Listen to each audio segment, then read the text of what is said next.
বৃন্দাবনে চলো রে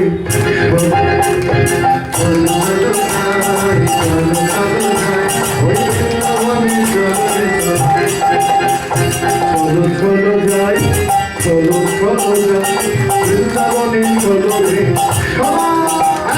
চলো চলো যাই চলো চলো যাই ওই বৃন্দাবনে চলো রে সবাই চলো চলো যাই চলো চলো যাই বৃন্দাবনে চলো রে সবাই শ্রীমতীর সাথে রয়ে ওই শ্রীমতীর সাথে রয়ে আজ শ্রীমতীর সাথে রয়ে ওই শ্রীমতীর সাথে রয়ে লিখে দিচ্ছে চলো চলো যাই বৃন্দাবনে চলো রে সবাই একবার চলো চলো যাই চলো চলো যাই ওই বৃন্দাবনে চলো রে সবাই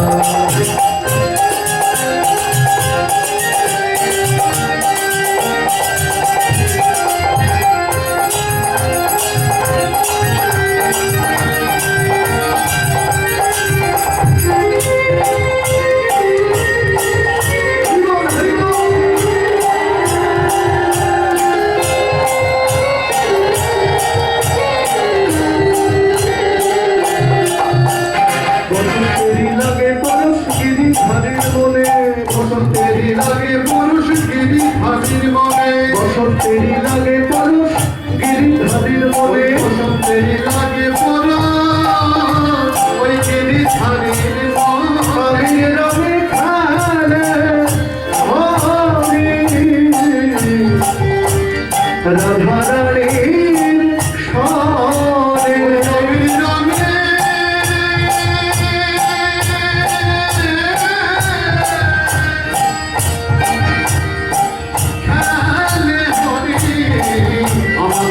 রাধারানীর সনে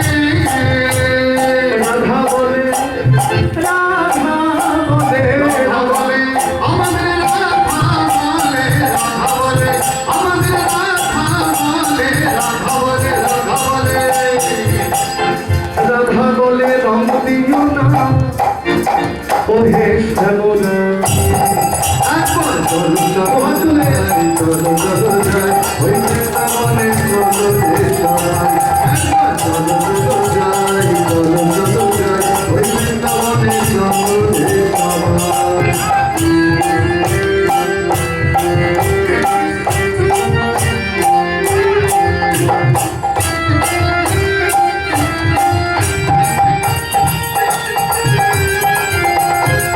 বলতলো যে হলো আবিরে তেলাল বলি ফেলছে দেখো বলি গোপাল বলতলো যে হলো আবিরে তেলাল বলি ফেলছে দেখো বলি গোপাল আছে হাতগুলো তুলে তুলে করতালি দিতে হবে খুব আনন্দ হবে মাইনা আছে এই হাত যদি একবার আমরা তুলতে পারি আর হাতে কোনোদিন ডাক্তার দেখাতে হবে না এই জগতের বড় ডাক্তার হচ্ছেন মন্দিরে বসে আছেন ডাক্তার ডাক্তারের কাছে যখন এসেছি সবাই হাত তুলবো এবার ব্যায়ামটা আমি শিখিয়ে দেবো আর ডাক্তার বাড়ি যেতে হবে এই ব্যায়ামটা করলে সবাই হাত তুলো দেখি পুরো পুরো পুরো একদম পুরো তুলে দাও সবাই সবাই বুঝছো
बोलो राधा रानी की, बोलो वृंदावन धाम की, बोलो बांके हरिलाल की। घुम पाচ্ছে নাকি? জানি না আজকে কুসুমা, আজ আমরা যে লীলা আস্বাদন করবো, এইবার আমরা লীলায় প্রবেশ করবো। এতক্ষণ যেটা শুনলাম ওটা হচ্ছে গৌরচন্দ্রিক, ওটা লীলা নয়। প্রত্যেক লীলা পরিবেশনের আগে গৌরচন্দ্রিক আস্বাদন করতে হয়। হ্যাঁ, এইবার আমরা লীলা শুনবো এবং আজকে আমাদের যে লীলা এখানে পরিবেশিত হবে, আজকে আমাদের লীলা কিন্তু কোনো বানানো গল্প নয়, আমাদের কথা নয়।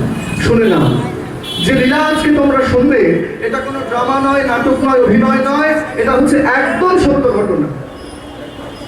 ভগবান ভক্তের জন্য কি করতে পারে, আমরা যদি ভগবানকে একটু ভালোবাসতে পারি, ভগবান আমাদের জন্য কি করতে পারে, সেটা আজকে আমরা শুনবো। আজকে আমাদের লীলার নাম পুত্র রূপে ভগবান। হরি বল। আর ওই পুরীধামে গৌরাঙ্গ সুন্দর মহাপ্রভু তিনি প্রভাতকালে সকালবেলা জগন্নাথ দেবের সামনে এসে দাঁড়িয়েছেন। এবং আজকে যে তিথি, আজকে এমন একটি তিথি মায়েরা, তোমরা জানো কি না আমি জানি না, খুব শুভ দিন আজকে। হ্যাঁ, বাহ, খুব ভালো। আজকে পুরীধামে লক্ষ লক্ষ ভক্তের সমাগম হয়েছে এবং সকাল থেকে আমি ফেসবুকের মাধ্যমে দেখেছি আজকে ওখানে একটি মিলন উৎসব হয়েছে, যে মিলন উৎসবের নাম হচ্ছে উড়িয়া গৌড়িয়া মিলন। আর সেই শুভ দিনে আজকে আমরা সকলে মিলে সমবেত হয়েছি। হ্যাঁ, আমরা সবাই মিলে জগন্নাথ দেবের মন্দিরের সামনে ভাবুন, এটাই জগন্নাথ, জগন্নাথ ধাম। বাসুদেব ঘোষ কহে জোর করি হাত, যেই গৌর সেই কৃষ্ণ, সেই হচ্ছেন জগন্নাথ। বলো জয় জগন্নাথ দেব কি, বলরাম জি কি, সুভদ্রা মাইয়া কি, জয় জগন্নাথ স্বামী নয়ন পথ ভাবি ভবতু জয় জগন্নাথ স্বামী জয় পথনামী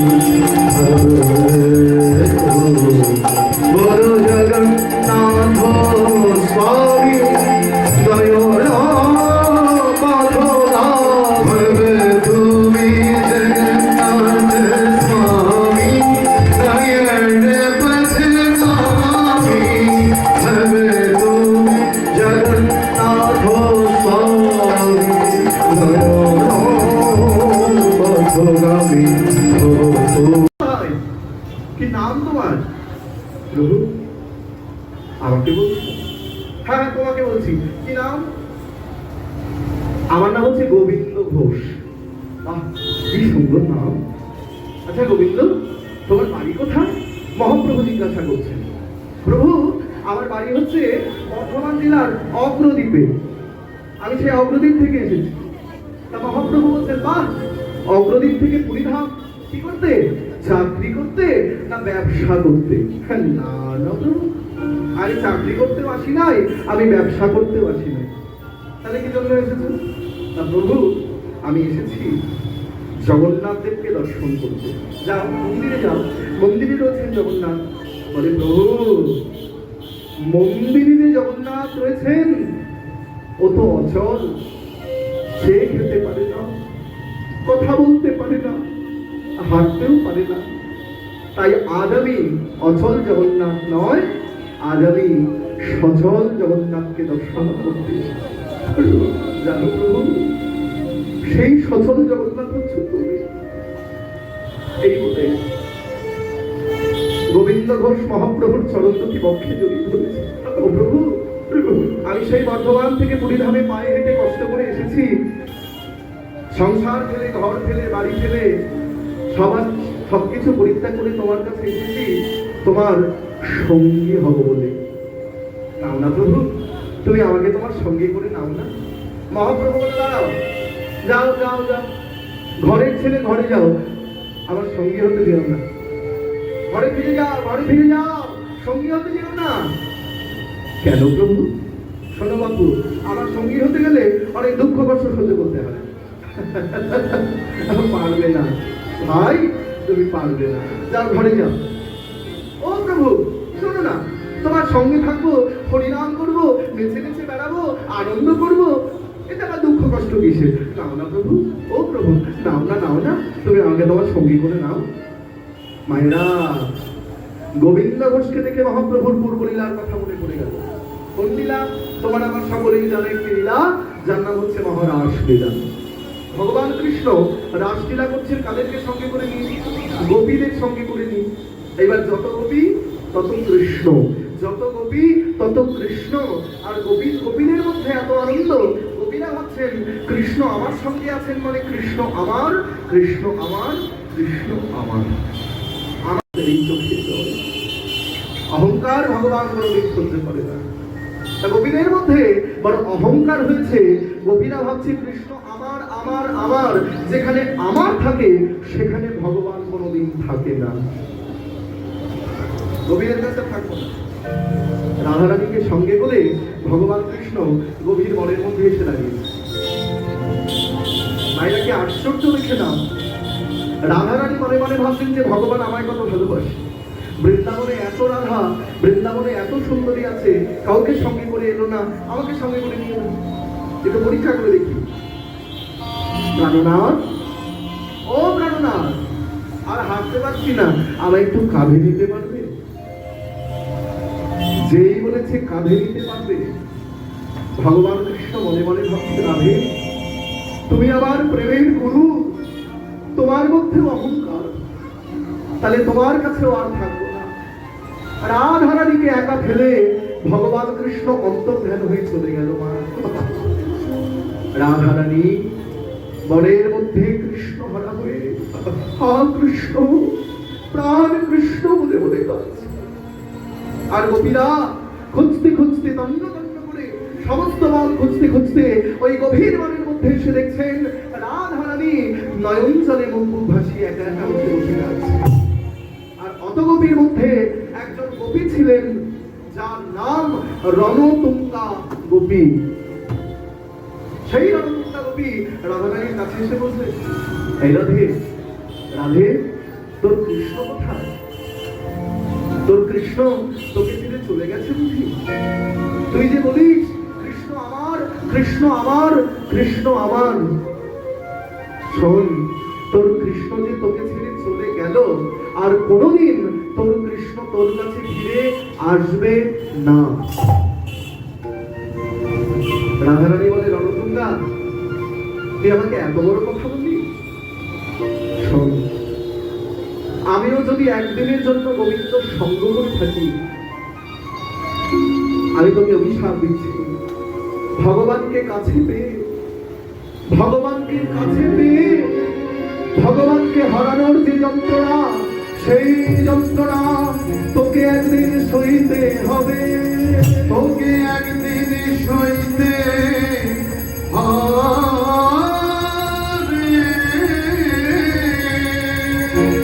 গেল দাপর এলো কলি, সেই দাপর যুগের রণতুঙ্গা গোপী আমাদের কলি যুগে গোবিন্দ ঘোষ রূপে জন্মগ্রহণ করলেন। মহাপ্রভু ভাবছেন রাধারানী যে অভিশাপ দিয়েছিল গোপীকে, রণতুঙ্গাকে, অভিশাপ মিথ্যা হওয়ার নয়। তা সেই জন্য গোবিন্দ ঘোষকে আমার সঙ্গে করতে হবে। শোনো, এদিকে এসো গোবিন্দ, এই যে গোবিন্দ ঘোষ, শোনো ভাই, তুমি আজ থেকে আমার সঙ্গী হলে। আচ্ছা, আমি যা বলবো করবে তো? বলে হ্যাঁ প্রভু, কেন বলবো না। আর শোনো, আমি হলাম সন্ন্যাসী, তুমি আমার সঙ্গী, বলে তুমিও সন্ন্যাসী। একটি কথা, জীবনে কোনোদিন সঞ্চয় করবে না, সঞ্চয় বোধ যেন তোমার মধ্যে না আসে। ভিক্ষা করে যা পাবে সব ভগবানের চরণে নিবেদন করবে। বেশ, তাহলে গোবিন্দ চলো আমরা একটু তীর্থ ভ্রমণ করে আসি। বেশ, মহাপ্রভু গোবিন্দ ঘোষকে সঙ্গে করে নিয়ে, ভক্তগণকে সঙ্গে করে নিয়ে আজকে তীর্থ ভ্রমণ করতে বেরিয়েছেন। চলো মায়েরা, আমরা সবাই মিলে একটু তীর্থ পরিক্রমা করে আসি মহাপ্রভুর সঙ্গে। পথ চলিতে আর বলিতে, সবাই করতালি দাও।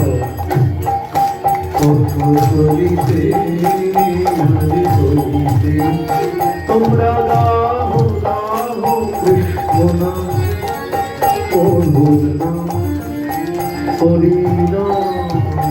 তোমরা গাও গাও কৃষ্ণ নাম। হরি নাম তোমরা গাও গাও কৃষ্ণ মধুর নাম হরি নাম পদ্ম চলিতে আর বলিতে পদ্ম চলিতে আর বলিতে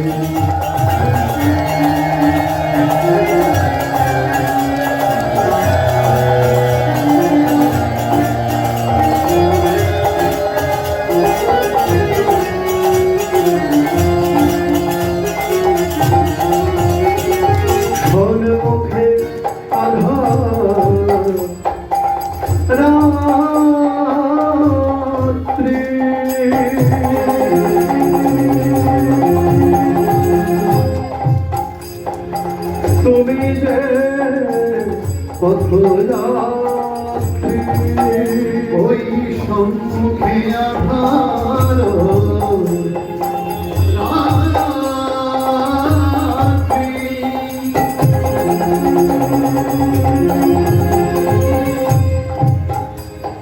তুমি যে পথ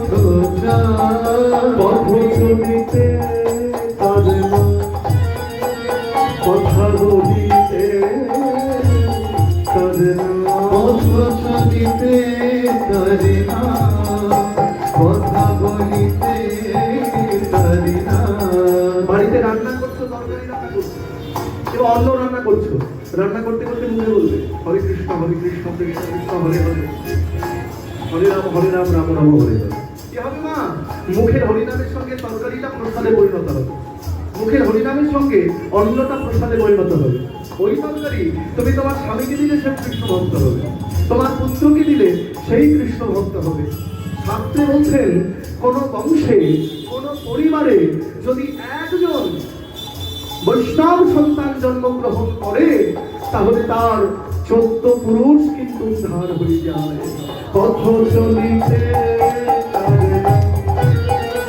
কথা বলিতে পারে না পথ চলিতে পারে না কথা বলিতে পারে না মধুর নাম হরি নাম পথ চলি বিশ্বাসে বিশ্বাসে বিশ্বাসে বিশ্বাসে হরি বলিয়া বাহু তুলিয়া হরি বলিয়া বাহু তুলিয়া হরি বলিয়া বাহু তুলিয়া হরি বলিয়া দুটি বাহু তুলিয়া তোমরা গাও গাও কৃষ্ণ মধুর নাম হরি নাম পথ চলিতে ভক্তদের সঙ্গে কথা বলতে বলতে বলতে বলতে মহাপ্রভু অনেকটা দূর চলে গেল অনেকটা দূর চলে গিয়ে নামিয়ে রাখতে গিয়েছে মা আর নিচে নামিয়ে রেখেই দেখছেন মহাপ্রভু নৃত্য করতে করতে চলে যাচ্ছে আর মহাপ্রভু চলে যাওয়া দেখে গোয়ালা চিৎকার করে রেখে উঠল ও সন্ন্যাসী বাবা আরে দাঁড়াও দাঁড়াও চলে যাচ্ছ কেন দাঁড়াও মহাপ্রভু দাঁড়িয়ে পড়েছে আমি ডাকছো হ্যাঁ ডাকছো মানে শোনা এদিকেশন তুমি আমার কাছে দাম চাইছো ও মা দাম চাইবো না এই ঘর বিক্রি করে আমার সংসার চলে আমার স্ত্রী আছে আমার পুত্র আছে আমার কন্যা আছে দাও বাবু তাড়াতাড়ি দাম দাও আমাকে অনেকটা ঘর বিক্রি করতে হবে গোয়ালার কান্না দেখে মহাপ্রভু মনে মনে ভাবছে গোয়ালা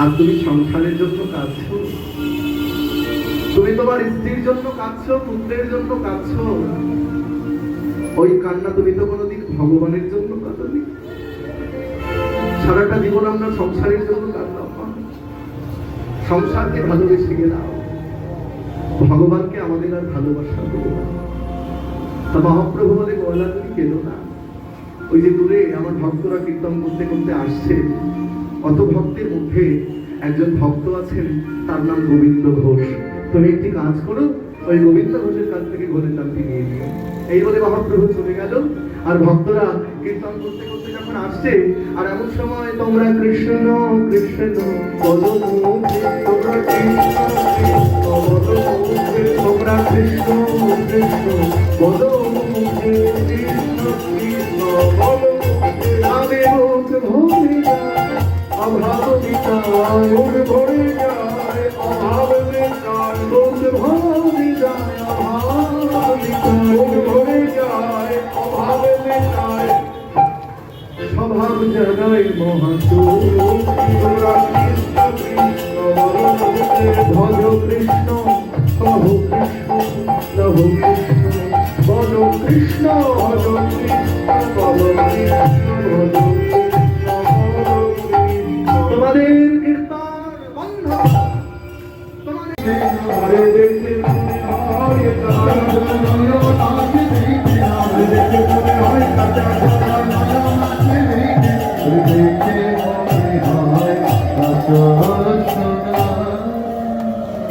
নবীন যৌবন গলিত কাঞ্চন এটা বাংলা করে বুঝিয়ে দিচ্ছি নবীন যৌবন মানে বয়স বেশি নয় মাত্র 24-25 বছর বয়স গলিত কাঞ্চন মানে গায়ে রংটা সোনাকে গলাতে কাঞ্চন মানে সোনা তেমন দেখতে হয় সখী তটে নাগা পায় কোমরে একটা ভাই মানে